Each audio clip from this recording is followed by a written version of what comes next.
ना डोनेशन के जो स्कैम्स होते हैं ऑनलाइन, उसमें कई बार ऐसा होता है कि फेक स्क्रीनशॉट भी फोटोशॉप को यूज़ करके बनाए जाते हैं। ठीक खासी कोई भी फोटोशॉप करके इमेज बताई जा सकती है जिसमें झूठ लिख दिया जाए कि देखो भाई इतना इतना हमारा डोनेशन हो गई है। और मैं जनरली जानना चाहता हूँ कि अगर कोई आदमी है तो लोग पता है क्या कहते हैं, देखो वो आदमी एक नंबर का चूतिया है। हाँ है।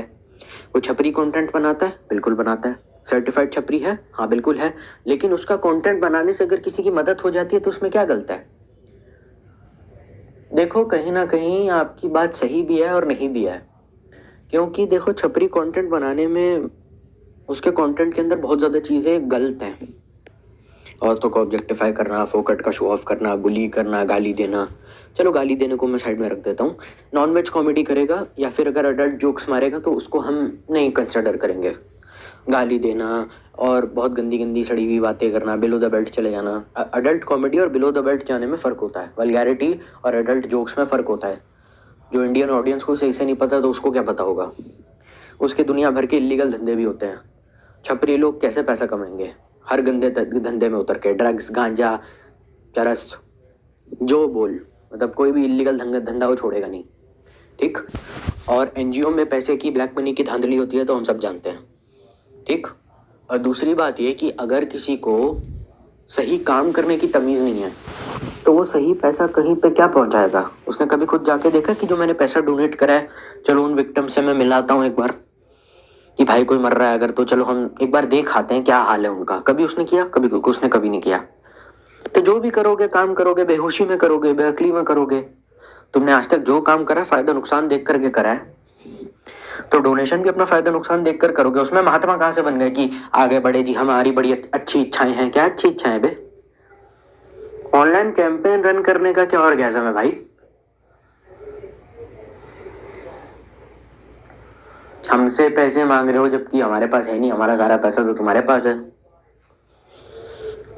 जो भी करेगा वो गलत ही करेगा। ये नहीं हो सकता कि एक आदमी है जो एकदम गलत है, कुछ जगहों पे अच्छा हो जाता है, कुछ जगहों पे गलत हो जाता है। ऐसा कभी नहीं होता। घटिया आदमी हर काम घटिया करेगा। अच्छा आदमी अगर गलत काम करेगा तो उसे माफी मिल जानी चाहिए। जाने अनजाने में अगर किसी से गलती हो, अच्छा हो बुरा हो, तब भी उसे माफी मिल जानी चाहिए। पर घटिया काम की कोई सजा नहीं है। जिसने जिंदगी गलत जी हो वो दूसरों का भला करने के चक्कर में बुराई कर देगा। ज्यादातर लोग यही करते हैं कि वैसे तो मैं आपकी मदद करना चाहता हूँ लेकिन मदद के नाम पे जो मैंने बेड़ा गर्क करा है ना उसके बारे में हम बात ही नहीं कर रहे। एनजीओ में या फिर उस एनजीओ में जो भी तुम किसी भी तरीके की डोनेशन करते हो, ज्यादातर इवेंचुअली पॉलिटिशियंस खा जाते हैं। और ज्यादातर उसका जो शेयर होता है उससे दुनिया भर के गंदे धंधे किए जाते हैं। जितने भी गैंगस्टर्स हैं, सेक्स ट्रैफिकिंग के धंधे हैं, जितने भी उल्टे सीधे धंधे हैं, पुलिस वालों को अपनी गड्डियां पहुंचाना, रिश्वत देना, दंगे करवाना, राइड्स करवाना, ब्लैक का जितना भी पैसा होता है वो सारे एनजीओ के जरिए ही बहुत बड़ा मीडियम होता है। क्योंकि एनजीओ पे टैक्स नहीं लगता, तो सारा बचा हुआ पैसा का मोटा कट आपको पॉलिटिशियन को देना पड़ता है, या कहीं ना कहीं कोई ना कोई जैसे तैसे सरकारी अफसर वो खा ही जाएगा। तो इवेंचुअली अगर तुम 100 रुपये भी डोनेट कर रहे हो तो उसमें से 1 रुपया ही या 10-12 रुपये या फिर 50 रुपये तक ही किसी की मदद हो पाएगी। और इन्फ्लेशन सबसे ज़्यादा हमारे देश में है तो इवेंचुअली कोई फ़र्क नहीं पड़ता इन चीज़ों से, क्योंकि बीच में जो मिडिल मैन है सारा अमाउंट वही चूस जाएंगे। और इवेंचुअली अगर जैसे अक्षय कुमार को क्रिटिसाइज किया गया था ना कि ये तो बहनचोद कनाडा भागने वाला है, तो इंडिया के सारे पैसे डोनेशन मांग के इंडिया से सारे पैसे लेकर के कनाडा जाने वाला है, तो है फ्रॉड आदमी। फिर उसने इतने बैकलैश के बाद अपनी कैनेडियन सिटीजनशिप वापस ली थी। तो अगर कोई ऐसा आदमी है जिसने दुबई में वगैरह में अपना फ्लैट ले लिया हो, दुबई में किसी ने प्रॉपर्टी ले ली हो, क्योंकि जिसकी तुम बात कर रहे हो ना उसका नाम मैं ले नहीं रहा हूँ, लेकिन उसने अमेरिका में अब्रॉड में बहुत सारी प्रॉपर्टी ले रखी हैं, तो तुम्हारे देश का पैसा वो बाहर लेकर चला जाएगा सारा का सारा। तो इवेंचुअली इस बात में भी कोई सेंस नहीं बनती कि वो देश के लोगों का भला कर रहा है। देश के लोगों का भला कर रहा है तो फिर ऐसी क्या मजबूरी आन पड़ी कि तुम्हें रिटायरमेंट की उम्र में अमेरिका भागने की जरूरत पड़ रही है? यही रह लो। नहीं, वो अमेरिका सेटल होना सबका सपना है ना, तो अमेरिका सेटल तो अपने करियर अपॉर्चुनिटीज के लिए होते हैं लोग, ये तो कभी जगह ही नहीं। और जो उसने अमेरिका में फ्लैट लिया है इतने पैसे इसके पास कहाँ से आए? दुबई में जो उसने फ्लैट लिया है इसके पास पैसे कहाँ से आए? इसके पास सिटीजनशिप कहाँ से आई? उसका पैसा कौन दे रहा है? इतना पैसा इसके पास कैसे आ गया? यूट्यूब पे पैसा मिलता है पर इतना भी नहीं मिलता है। मतलब जाहिर सी बात है ना, जरूरत से ज्यादा पैसा है। जरूरत से ज्यादा पैसा इसके पास, कोई अच्छा काम करके तो आया नहीं होगा। अभी ईडी की और इनकम टैक्स वालों की नजर इनके फाउंडेशंस पे पड़ी नहीं है ना। ये तो बिल्कुल ऐसी बात है कि लोगन पॉल लोगों की अगर हेल्प करे तो हम नहीं करेंगे। क्यों? क्योंकि लोगन पॉल ने ही करोड़ों लोगों के साथ स्कैम किया हुआ है। इस फलाने ढिमकाने स्कीम में इन्वेस्ट कर दो, तुम्हारे पैसे डबल हो जाएंगे, मैं एक नया प्रोग्राम लॉन्च कर रहा हूँ। लोगों ने लगा दिए पैसे। बहुत सारे लोग आ जाएंगे बुद्धिजीवी बन के कमेंट सेक्शन में कि देखो आपने पुनीत सुपरस्टार को तो इसी सेम बात पे डिफेंड करा था कि उसका कंटेंट भी छपरियों जैसा है, लेकिन वो लोगों की मदद कर रहा है, तो आप फिर इस छपरी को क्यों क्रिटिसाइज कर रहे हो जो अपनी ऑर्गेनाइजेशन खोल के लोगों की हेल्प कर रहा है। भाई इंडिविजुअली लोगों की हेल्प करना और एक ऑर्गेनाइजेशन खोल के लोगों की हेल्प करने में तो फर्क है ना। अगर वो ऑर्गेनाइजेशन खोल के लोगों की हेल्प कर रहा है तो ज्यादा लोगों तक रीच आउट कर पा रहा है। तो देख भाई, वो रीच आउट पर्सनली वो जाके लोगों की तब हेल्प करेगा जब 40-50 कैमरामैन उसके सामने होंगे जो उसको ऑलमोस्ट फुटेज देंगे या कवरेज देंगे, ठीक। और अगर वो नहीं भी है तो डायरेक्टली कहीं ना कहीं पॉलिटिशियन से एफिलिएटेड है। कोई भी एनजीओ वाला ये नहीं कहेगा कि भाई तू हमारे देश में आ, कोई भी नेता ये बर्दाश्त नहीं करेगा कि तू हमारे देश में आ, हमारे देश में काम कर, हमें तो तुझसे कुछ चाहिए नहीं। पुनीत सुपरस्टार गरीब लोगों को खाना खिलाता था, ठीक। उसमें मिडलमैन क्या है, इज डायरेक्टली फीडिंग समवन ना।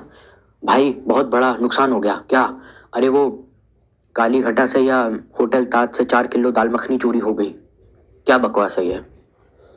200 करोड़ रुपए चोरी होना और दाल मखनी चोरी होने में क्या क्या कोई मिडलमैन क्या है, what is the middleman. Middleman is the government and we can never rely the government, we can never.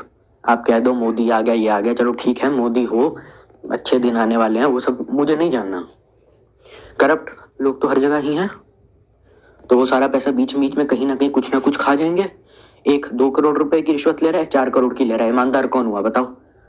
भाई तुम किसी को खाना अपने हाथों से खिला रहे हो, you are doing the job yourself, तो तुम्हें अच्छे से पता होगा ना कहाँ कितना पैसा खर्च हो रहा है। अब बीच में सरकार आ गई, अब सरकार उस पैसे का क्या करेगी, तुम्हें थोड़ी हिसाब देगी, सरकार तुम्हें कभी हिसाब नहीं देगी।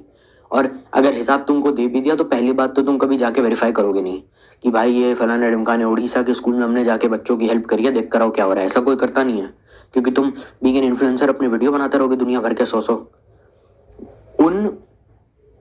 मुझे ये नहीं समझ में आता कि सबसे ज्यादा पैसा जिन लोगों के पास है वही एनजीओ खोलते हैं, लेकिन कभी ऐसा नहीं हुआ कि किसी एनजीओ ने किसी दूसरे एनजीओ को पैसे दिए हों जो किसी रिमोट एरिया में हो।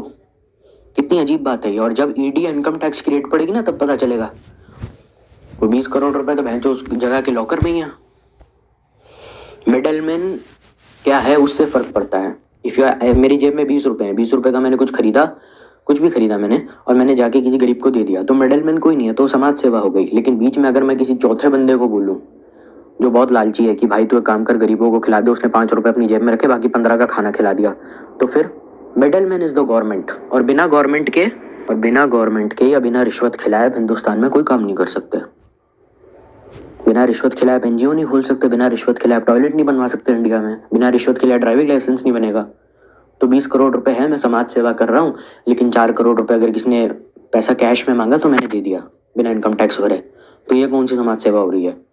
तो दान करना बंद ही कर देना। At least he is doing something but he doesn't deserve to. वो दान कर भी रहा है तो उसमें 100 चीजें देख रहा है कि मेरे कंफर्ट के हिसाब से है, यानी अच्छे खासे पीआर है, यानी कैमरामैन है, यानी जो मुझे फुटेज दे रहे हैं, यानी सेलिब्रिटी भी तो ऐसे दान करते हैं। सारा फोकट का पैसा उसके पास है, उससे कभी किसने पूछने की भी हिम्मत नहीं उठाई उसके सब्सक्राइबरों ने या फिर किसी बॉलीवुड सेलिब्रिटी की कि भाई तूने ऐसा क्या कर दिया, तूने ऐसी कौन सी एक्टिंग कर दी। सारा अली खान से मैं पूछना चाहता हूँ कि तुझे इतने करोड़ रुपए एक फिल्म के मिलते हैं, तुमने कभी पूछने की जहमत भी नहीं उठाई, है ना। लेकिन इनके शोज की एक पास का कीमत 1-1.5 लाख से ज्यादा होता है और हम लोग ये समझते हैं कि ये लोग गरीबों की फिक्र करते हैं। गर्व से कहो इस क्लिप में हमारी अनन्या दीदी से कुछ गरीब बच्चे कुछ खाने के लिए पैसे मांगते हैं। फिर देखो हमारी अनन्या दीदी ने क्या किया।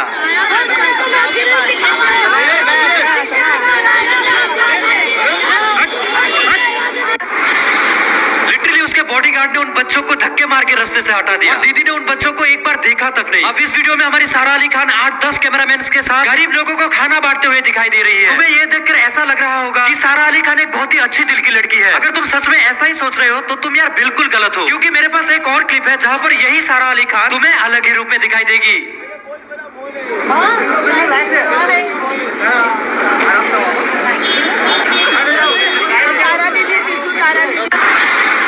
एक आंटी हमारी मैडम से ये कह रही है हमने खाना नहीं खाया कुछ पैसे दे दो। हमारी मैडम उनकी तरफ देखती भी नहीं, क्योंकि मैडम के पास अभी 8-10 कैमरामैन नहीं है जो पैसे देते हुए मैडम की फोटो क्लिक करेगा और उसी फोटो को हमारी मैडम इंस्टाग्राम फेसबुक हर जगह अपलोड करेगी। और हम जैसे चूतिया जिन्हें कुछ नहीं पता वो इस फोटो को दबाकर शेयर करेंगे #रियल हीरो के साथ।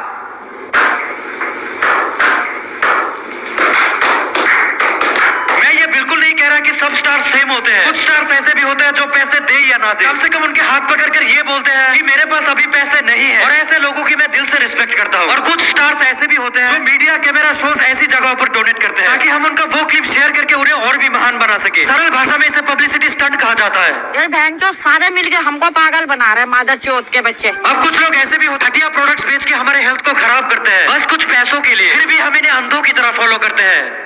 धिक्कार है हम पर। प्याज की बढ़ती हुई महंगाई को देखकर ये लोग रंडी रोना करते हैं, लेकिन इनके शोज की एक पास का कीमत 1-1.5 लाख से ज्यादा होता है, और हम लोग ये समझते हैं कि ये लोग गरीबों की फिक्र enough and be educated enough to question the reality कि बहनचोद हम इतना पैसा तेरे को दे रहे हैं, भोसड़ी का जा आ रहा है, लेकिन उतनी भी लोग अकल नहीं लगाते। पैसा दे देते हैं क्योंकि जाहिर सी बात है सामने वाले इंसान पे हमें भरोसा है। अरे ये पैसों के साथ कुछ नहीं करेंगे यार, हमने तो इतने टाइम से इनको सब्सक्राइब किया हुआ है, ये कुछ नहीं करेंगे पैसों का, हमारा फेवरेट सेलिब्रिटी है। भाई सीधी बात है कि जिसके हाथ में पैसा है वो अच्छे काम तो कोई करता नहीं है। बॉलीवुड के टटपूंजियों को ही देख लो, बॉलीवुड सेलिब्रिटीज को भी हम लॉकडाउन से पहले यही समझते थे कि बहुत अच्छे हैं, ड्रग्स के केस में कितना महान महान काम कर रहे हैं वो दिख ही रहा है। तो ये बात मेरे सामने मत कीजिए। जो ज्यादातर आपसे पैसे मांग रहे हैं वो वही हैं जो जिंदगी भर आपसे पैसे मांगते रहेंगे ताकि अपने आप को चमकाते रहें, और तुम लुटा भी दोगे, तुम इतने गधे हो। बहुत सारे लोग ये भी पूछेंगे कि भाई जो पैसा हम डोनेट करते हैं जाहिर सी बात है वो गवर्नमेंट को ही जाता है। एनजीओ जो हैं बहुत सारे पॉलिटिकल पार्टीज को फंड देते हैं क्योंकि वो टैक्स फ्री होते हैं, और बहुत सारे लोग कहेंगे कि नेता उस पैसे का क्या करते हैं, तो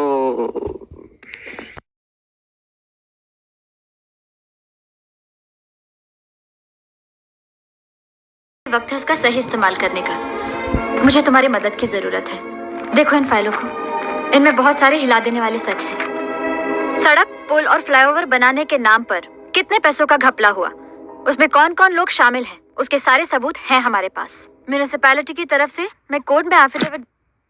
यार ये सबूत उसके हाथ कैसे लग गए? वो लाल फाइल कहाँ है? खो गई वो मुझसे। ये सब लिख के क्यों रखते हो? हैं? हर एक ने अपने हिस्से का खाया है, कल को कोई उठ के मुझे नहीं बोलेगा क्या कि मेरा हिस्सा कहाँ गया। सबके लिए फाइल बना के रखनी पड़ती है। आखिर चोरों के साथ काम कर रहा हूँ ना। चोर कौन है वो सबको पता है। वर्ल्ड हेल्थ ऑर्गेनाइजेशन ने इस पूरे जिले के ड्रेनेज सिस्टम के लिए 500 करोड़ रुपए दिए थे, उसमें मुझे क्या मिला? अरे 250 करोड़ रुपए केंद्रीय मंत्री ढकार गया, और जो बाकी बचा वो पीडब्ल्यूडी को मिला। तो पीडब्ल्यूडी मिनिस्टर को पूछो ना। मुख्यमंत्री साहब आए, अपना गमछा बिछाया, उसमें 100 करोड़ डाले पार्टी फंड के नाम पे और गांठ मार के चले गए। क्या क्या क्या मार के? गांठ मार के। बाकी 150 करोड़ का क्या हुआ बता? वो पैसे वो तेरी माँ की शादी में मंडप में खर्च हो गए। बात करता है, सबने अपने अपने हिस्से का पैसा खाया है और अब ये इल्जाम मेरे सर पे डाल रहे हो। हमें तो सिर्फ 25 करोड़ मिला और वो भी हमने काम में लगा दिया। हाँ मालूम है। काम क्या है 6 रुपए का और बिल लगा है 26 करोड़ का। इलेक्शन के समय जब हमारे सामने कटोरा लेके खड़े हो जाते हो कि फंड दो तो हम कहां से गोद के निकालेंगे? जितना पैसा अंदर किया है उसके आधे का भी काम करते तो पब्लिक खुश हो जाती। इस इलाके की सिंचाई के लिए 3000 करोड़ LIC से कर्जा लिया था। कहां है सारा पैसा? कहते हो कि खर्च हो गया। अरे उसमें से तो छोटी सी नाली भी नहीं बनी अब तक। नाली तो हमने बनाई थी, लेकिन जैसे ही नाली में पानी छोड़ा सीमेंट बह गया। क्यों? क्योंकि मंत्री जी ने अपनी भाभी के पिताश्री से सीमेंट खरीदने को बोला और पिताश्री ने सीमेंट के बदले चूना देके चूना लगाया है ना। चूना भरा है तुम्हारे दिमाग में। इन सब कमीनों को मैंने कॉन्ट्रैक्ट देके जिंदगी की सबसे बड़ी भूल की है। चप्पल पड़ने चाहिए मुझे चेहरे पे। अच्छा वो एक बात छोड़ो, 1200 करोड़ रुपए आए थे पाइपलाइन के लिए, उसका क्या हुआ? सब अपनी अपनी जगह पर है, खोद के देख लीजिए। क्या खोद के देख लीजिए? 8 फीट की जगह 2-2 फीट के पाइप लगाया आपने, हवा भी नहीं आती उसमें से। और उसमें ये इंजीनियर भी उस घोटाले में शामिल है। हाँ शामिल हूं मैं, लेकिन वो नैनीताल में हमने जो आपके लिए फार्म हाउस बनवाया वो कैसे बनवाया पता है आपको? 8 फीट की जगह 2 फीट का पाइप डाल के जो पैसा बचा वो सब फार्म हाउस में डाला है। कोई हिसाब किताब है आपके पास? बस मुझे पहले से पता था तुम लोग आपस में ही घपला करोगे। जात ऐसी है तुम लोगों की, इसके लिए मैंने सबके लेन देन का हिसाब रखा था ना। अब वो फाइल म्युनिसिपल कमिश्नर के पास है। कोर्ट और इंक्वायरी होगी तो सबके सब लटकने वाले हैं, याद रखना। अगर मैं गलती से पकड़ा गया ना तो किसी को नहीं छोड़ूंगा। सारी मीडिया के सामने सबकी ढोल बजा दूंगा। कोई अंदर नहीं जाएगा और वो कमिश्नर भी कोई केस वेस नहीं करेगी। बस आप लोग खुद अपने मुंह में उंगली डालकर अपनी गंदगी मत फैलाओ। मुझे पता है मुझे क्या करना है।